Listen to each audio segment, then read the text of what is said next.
வரஹ்மத்துல்லாஹி வபரகாத்துஹு தகப்பல் அல்லாஹு வமின்னா வமின்கும். உங்களிடமிருந்தும் என்னிடமிருந்தும் அல்லாஹ் சுப்ஹானஹு வ தஆலா சாலிஹான அமல்களை ஏற்றுக்கொள்வாங்க. அன்புள்ள சகோதரர்களே, இப்போ குர்பானியோடைய நாள் என்பதால் நிறைய பேர் கறி கொடுக்கக்கூடியவங்களாக இருப்போம். அதனால் கூடுமான வரைக்கும் தேவையுடையவங்களுக்கு கறியை கொடுப்போம். அப்போ தான் அதனுடைய நோக்கம் பூர்த்தியானதாக ஆகும்.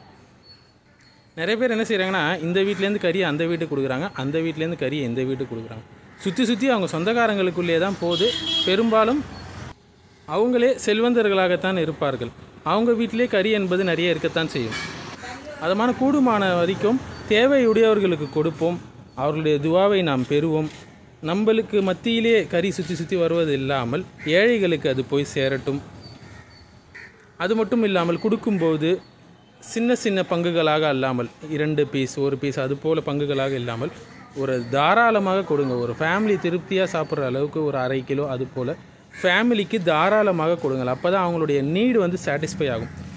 சில பேர் என்ன செய்கிறாங்கன்னா, சின்ன பகுதிகளாக கொடுத்துட்றாங்க. அது ஒரு ஃபேமிலிக்கு ஒரு போதுமானதாக இருக்காது, ஒரு சிரமமாக இருக்கும். அதெல்லாம் நம்ம கணக்கில் கொண்டு செய்வது சிறந்த தர்மமாக அது மாறும் இன்ஷா அல்லாஹ்.